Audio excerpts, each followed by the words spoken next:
ಪ್ರಯಾಣವು ಹೊಸ ಅನುಭವಗಳು, ಹೊಸ ಸಂಸ್ಕೃತಿಗಳು ಮತ್ತು ಮರೆಯಲಾಗದ ಕ್ಷಣಗಳಿಗೆ ಬಾಗಿಲು ತೆರೆಯುತ್ತದೆ. ಇದು ನಮ್ಮ ಸೌಕರ್ಯ ವಲಯಗಳಿಂದ ಹೊರಗೆ ಹೆಜ್ಜೆ ಹಾಕಲು, ಅದ್ಭುತ ಜನರನ್ನು ಭೇಟಿ ಮಾಡಲು ಮತ್ತು ಜಗತ್ತನ್ನು ಹೊಸ ದೃಷ್ಟಿಕೋನದಿಂದ ನೋಡಲು ಅನುವು ಮಾಡಿಕೊಡುತ್ತದೆ. ನಾನು ಹೊಸ ತಾಣಗಳನ್ನು ಅನ್ವೇಷಿಸುವಾಗ ಮತ್ತು ಪ್ರಯಾಣವು ತರುವ ಸೌಂದರ್ಯ ಮತ್ತು ಸಾಹಸವನ್ನು ಹಂಚಿಕೊಳ್ಳುವಾಗ ನನ್ನೊಂದಿಗೆ ಸೇರಿ.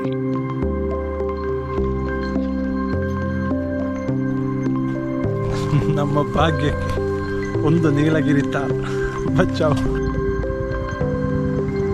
ನಾನು ನಿಮ್ಮ ಆದಿತ್ಯ ಕೃಷ್ಣ. ನನ್ನ ವಾಹಿನಿಯಾದ ಆದಿತ್ಯಾಸ್ ಒಡಿಸ್ಸಿ ಡೈರೀಸ್ಗೆ ಸ್ವಾಗತ, ಸುಸ್ವಾಗತ.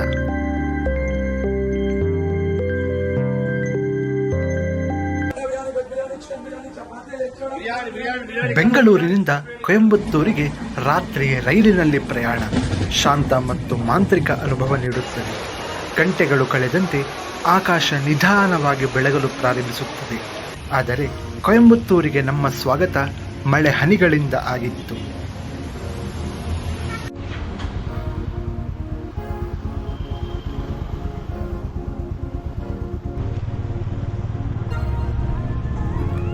ಕೊಯಂಬತ್ತೂರು ತಲುಪಿದ ನಂತರ ನಾವು ಒಂದು ಬೈಕನ್ನು ಪಡೆದುಕೊಂಡೆವು. ಮುನ್ನಾರ್ ಕಡೆಗೆ, ಪೊಳ್ಳಾಚಿ, ಉದುಮಲ್ಪೇಟೆ ಕಡೆಗೆ ನಮ್ಮ ಸವಾರಿಯನ್ನು ಪ್ರಾರಂಭಿಸಿದೆವು. ನಾವು ನಗರವನ್ನು ಬಿಟ್ಟ ಕ್ಷಣ ಹಸಿರು ಮತ್ತು ತಂಪಾದ ಗಾಳಿಯು ನಮ್ಮ ಮೇಲೆ ಬೀಸುತ್ತಾ ಭೂದೃಶ್ಯವು ತೆರೆದುಕೊಂಡಿತು. ಸ್ವಲ್ಪ ಸಮಯದ ಮೊದಲು ಸೌಮ್ಯವಾದ ಮಳೆ ಬೀಳಲು ಪ್ರಾರಂಭಿಸಿತು. ಮಳೆಯ ಮೂಲಕ ಸವಾರಿ ಮಾಡುವುದು ಉಲ್ಲಾಸಕರ ಮತ್ತು ಸಾಹಸಮಯವೆನಿಸಿತು. ಮಳೆ ಸವಾರಿಯನ್ನು ಸ್ವಲ್ಪ ಸವಾಲಿನಂತೆ ಮಾಡಿದರೂ ಅದು ಇಡೀ ಅನುಭವವನ್ನು ಹೆಚ್ಚು ಸ್ಮರಣೀಯವಾಗಿಸಿತು. ಸರಳ ರಸ್ತೆ ಪ್ರಯಾಣವನ್ನು ನಾವು ಎಂದಿಗೂ ಮರೆಯಲಾಗದ ಸುಂದರ ರಮಣೀಯ ಸಾಹಸವಾಗಿ ಪರಿವರ್ತಿಸಿತು.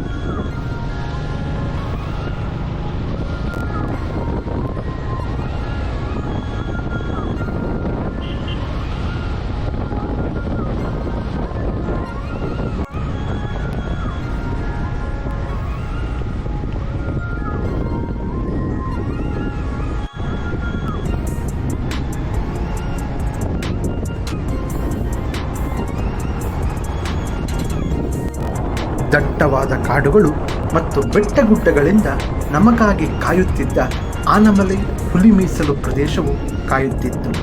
ಈ ಮೀಸಲು ಪ್ರದೇಶಕ್ಕೆ ಸವಾರಿ ಮಾಡುವಾಗ ಗಾಳಿಯು ತಂಪಾಗಿತ್ತು ಮತ್ತು ಕಾಡು ಹೆಚ್ಚು ಜೀವಂತವಾಗಿತ್ತು. ಎಲೆಗಳು, ಚಿಲಿಪಿಲಿ ಮಾಡುವ ಪಕ್ಷಿಗಳು ಮತ್ತು ಪ್ರಾಣಿಗಳ ದೂರದ ಕೂಗುಗಳು ನಾವು ಸಂಪೂರ್ಣವಾಗಿ ವಿಭಿನ್ನ ಜಗತ್ತನ್ನು ಪ್ರವೇಶಿಸಿದಂತೆ ಭಾಸವಾಗುವಂತೆ ಮಾಡಿತು.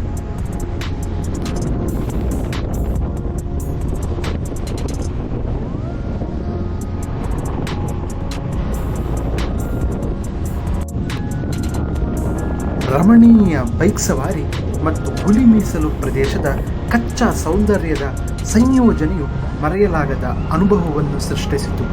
ಪ್ರಯಾಣದ ರೋಮಾಂಚನವನ್ನು ಪ್ರಕೃತಿಯ ಮಾಂತ್ರಿಕತೆಯೊಂದಿಗೆ ಬೆರೆಸಿತು.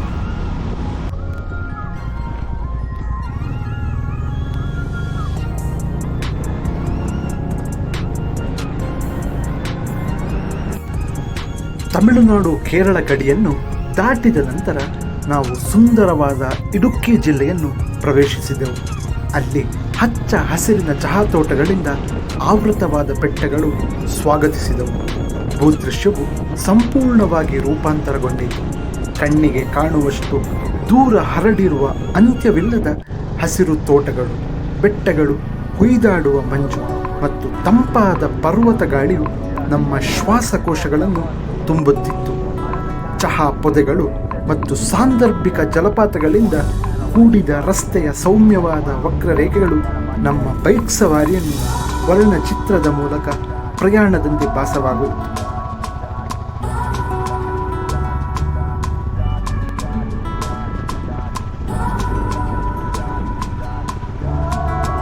ಪ್ರತಿ ತಿರುವು ಹೊಸ ನೋಟವನ್ನು ಬಹಿರಂಗಪಡಿಸಿತು.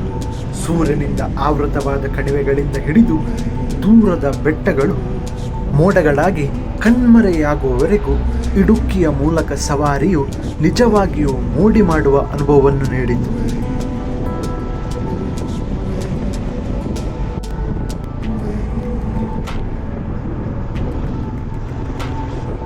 ಹಚ್ಚ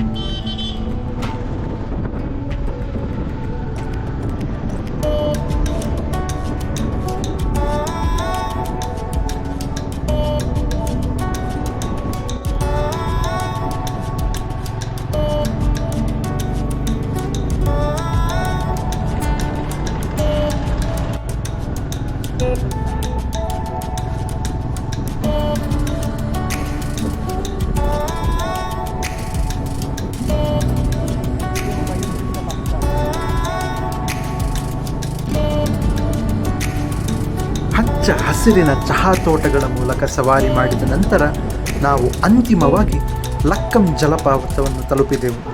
ನಾವು ಅದನ್ನು ನೋಡುವ ಮೊದಲೇ ತುಮ್ಮಿಕ್ಕುವ ನೀರಿನ ಗರ್ಜನೆ ನಮ್ಮನ್ನು ಸ್ವಾಗತಿಸಿತು ಮತ್ತು ನಾವು ಸಮೀಪಿಸುತ್ತಿದ್ದಂತೆ ಆ ದೃಶ್ಯವು ನಮ್ಮ ಉಸಿರನ್ನು ತೆಗೆದುಕೊಂಡಿತು. ನಾವು ಸೌಂದರ್ಯದಲ್ಲಿ ಮುಳುಗುತ್ತಾ ಚಿತ್ರಗಳನ್ನು ಕ್ಲಿಕ್ಕಿಸುತ್ತಾ ಮತ್ತು ಪ್ರಕೃತಿಯ ಹಿತವಾದ ಶಬ್ದಗಳನ್ನು ಆನಂದಿಸುತ್ತಾ ಸ್ವಲ್ಪ ಸಮಯ ಕಳೆದೆವು. ಲಕ್ಕಂ ಜಲಪಾತವು ಬೆಟ್ಟಗಳಲ್ಲಿ ಅಡಗಿರುವ ಗುಪ್ತ ರತ್ನದಂತೆ ಭಾಸವಾಯಿತು. ಕೇರಳದ ಹಚ್ಚ ಹಸಿರಿನ ಭೂದೃಶ್ಯಗಳ ಮೂಲಕ ಸುಂದರವಾದ ಸವಾರಿಯ ನಂತರ ಪರಿಪೂರ್ಣ ಪ್ರತಿಫಲವೆಂದೆನಿಸಿತು.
ಲಕ್ಕಂ ಜಲಪಾತದ ಸೌಂದರ್ಯವನ್ನು ಕಣ್ತುಂಬಿದ ನಂತರ ಪಶ್ಚಿಮ ಘಟ್ಟಗಳ ರತ್ನವಾದ ಎರವಿಕ್ಕುಲಂ ರಾಷ್ಟ್ರೀಯ ಉದ್ಯಾನದ ಕಡೆಗೆ ನಮ್ಮ ಸವಾರಿಯನ್ನು ಮುಂದುವರಿಸಿದೆವು.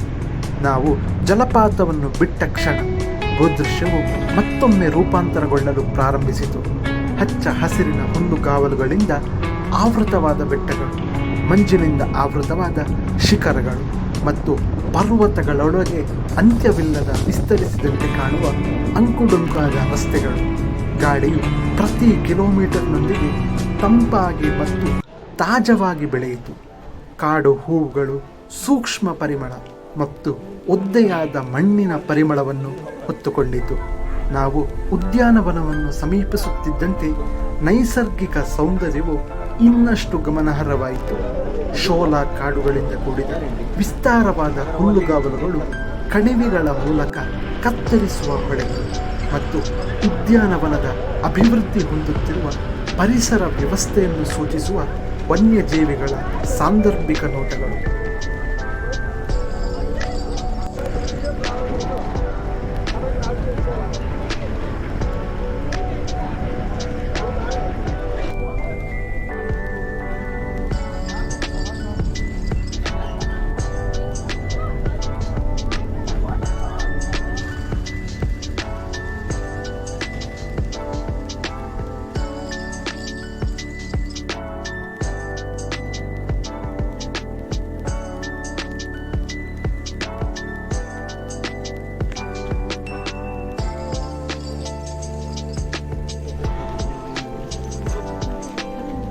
ನೋಡಿ ಗಾಯ್ಸ್, ನಾವು ನೀಲಗಿರಿಯ ಒಂದು ವಿಶೇಷ ಪ್ರಭೇದವಾದಂತಹ ಒಂದು ಜಿಂಕೆ ಅಥವಾ ಆಡು ಅನ್ನ ಹುಡುಕುತ್ತಾ ಹೋಗುತ್ತಿದ್ದೇವೆ. ಅದೇನು ಮತ್ತೇನು ಅಲ್ಲ, ಸೀತೆ ಹುಡುಕಿದಂತಹ ಮಾಯಾ ಜಿಂಕೆ.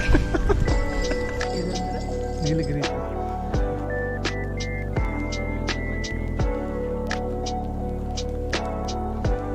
ಅಳಿವಿನಂಚಿನಲ್ಲಿರುವ ನೀಲಗಿರಿ ತಾರ್ಗಳ ಜನಸಂಖ್ಯೆಗೆ ಹೆಸರುವಾಸಿಯಾದ ಎರವಿಕ್ಕುಲಂ ಉಸಿರು ಕಟ್ಟುವ ದೃಶ್ಯಗಳಿಂದ ಸುತ್ತುವರೆದಿರುವ ಪ್ರಾಣಿಗಳನ್ನು ಅವುಗಳ ನೈಸರ್ಗಿಕ ಆವಾಸ ಸ್ಥಾನದಲ್ಲಿ ವೀಕ್ಷಿಸುವ ಅವಕಾಶವನ್ನು ನೀಡಿತು. ರಸ್ತೆಯ ಪ್ರತಿಯೊಂದು ತಿರುವು ಹೊಸ ನೋಟವನ್ನು ಬಹಿರಂಗಪಡಿಸಿತು. ಬೆಟ್ಟಗಳ ಮೇಲೆ ಮಂಜು ಉರುಳುವುದು, ಮೋಡಗಳಲ್ಲಿ ಕಣ್ಮರೆಯಾಗುವ ದೂರದ ಕಣಿವೆಗಳು ಮತ್ತು ಶಾಶ್ವತವಾಗಿ ಮುಂದುವರಿಯುವಂತೆ ಕಾಣುವ ಸೂರ್ಯನಿಂದ ಆವೃತವಾದ ಹುಲ್ಲುಗಾವಲುಗಳು. ಉದ್ಯಾನವನದ ಕಡೆಗೆ ಸವಾರಿ ಮಾಡುವುದು ಪ್ರಕೃತಿಯ ಹೃದಯಕ್ಕೆ ಆಳವಾಗಿ ಪ್ರವೇಶಿಸಿದಂತೆ ಭಾಸವಾಯಿತು. ಪ್ರತಿ ಕ್ಷಣವೂ ಹಿಂದಿನದ್ದಕ್ಕಿಂತ ಹೆಚ್ಚು ಮೋಡಿ ಮಾಡುವಂತಿತ್ತು. ರೂಪಾಯಿ 200ರ ಚೀಟಿ ಒಬ್ಬರಿಗೆ ಮಾಡಿ ಸುಮಾರು 20 ನಿಮಿಷಗಳ ಬಸ್ ಪ್ರಯಾಣ ಮಾಡಿ ನಮ್ಮನ್ನು ಇರುವಿಕ್ಕುಲಂ ರಾಷ್ಟ್ರೀಯ ಉದ್ಯಾನದ ತುದಿಗೆ ತಲುಪಿಸಿತು. ಹನಿ ಹನಿ ಮಳೆಯು ಆಗುತ್ತಿತ್ತು. ಉದ್ಯಾನವನವನ್ನು ಸುತ್ತಿ ಸೌಂದರ್ಯದ ಕ್ಷಣವನ್ನು ಕಳೆದು ನಮ್ಮ ಮುಂದಿನ ನಿಲ್ದಾಣದತ್ತ ಪಯಣವನ್ನು ಬೆಳೆಸಿದೆವು.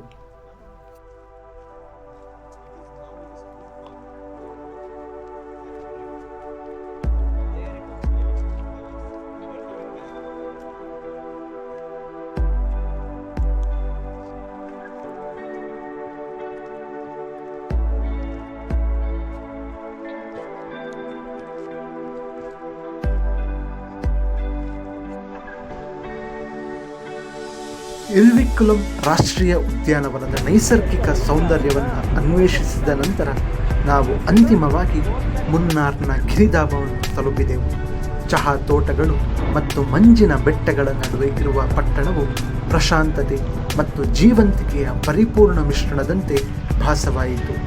ಬೆಳಗಿನ ಸವಾರಿ ಮತ್ತು ಅನ್ವೇಷಣೆಯಿಂದ ಹಸಿದ ನಾವು ದಕ್ಷಿಣ ಭಾರತದ ರುಚಿಕರವಾದ ಪಾಕಪದ್ಧತಿಗೆ ಹೆಸರುವಾಸಿಯಾದ ಜನಪ್ರಿಯ ಸ್ಥಳವಾದ ಸರವಣ ಭವನದಲ್ಲಿ ಊಟಕ್ಕೆ ನಿಂತೆವು.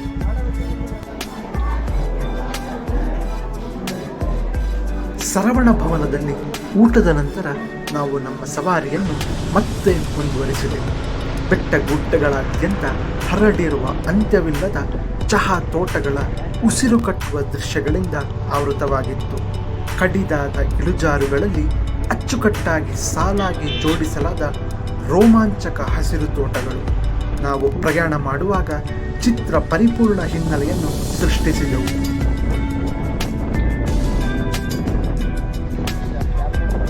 ನಮ್ಮ ಮಾರ್ಗವು ಅಂಕುಡೊಂಕಾದ ಗ್ಯಾಪ್ ರಸ್ತೆಯ ಮೂಲಕ ನಮ್ಮನ್ನು ಕರೆದೊಯ್ಯಿತು. ಅಲ್ಲಿನ ಪ್ರತಿ ತಿರುವು ದೂರದ ಬೆಟ್ಟಗಳ ಹೊಸ ನೋಟವನ್ನು ಬಹಿರಂಗಪಡಿಸಿತು. ದಾರಿಯುದ್ದಕ್ಕೂ ಮೋಡಿ ಮಾಡುವ ಚಹಾ ತೋಟ, ಬಿರಿಯಕ್ಕೆನಲ್ ಜಲಪಾತಗಳ ಮೂಲಕ ನಾವು ಪಶ್ಚಿಮ ಘಟ್ಟಗಳ ನಡುವೆ ನೆಲೆಸಿರುವ ವಿಲಕ್ಷಣ ಪಟ್ಟಣವಾದ ಸೂರ್ಯನೆಲ್ಲಿಯ ಕಡೆಗೆ ನಮ್ಮ ಸವಾರಿಯನ್ನು ಮುಂದುವರಿಸಿದೆವು. ತಂಪಾದ ಪರ್ವತ ಗಾಳಿ ಮತ್ತು ರಮಣೀಯ ಭೂದೃಶ್ಯಗಳು ಪ್ರಯಾಣದ ಪ್ರತಿ ಕಿಲೋಮೀಟರನ್ನು ಸ್ಮರಣೀಯ ಸಾಹಸವನ್ನಾಗಿ ಮಾಡಿತು.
ಹಚ್ಚ ಹಸಿರಿನ ಚಹಾ ತೋಟಗಳು, ಅಂಕುಡೊಂಕಾದ ರಸ್ತೆಗಳು ಮತ್ತು ರಮಣೀಯ ಜಲಪಾತಗಳು ಮೂಲಕ ಸಾಹಸಮಯ ಸವಾರಿಯ ನಂತರ ನಾವು ಅಂತಿಮವಾಗಿ ನಮ್ಮ ಅಂತಿಮ ಗಮ್ಯಸ್ಥಾನವನ್ನು ತಲುಪಿದೆವು.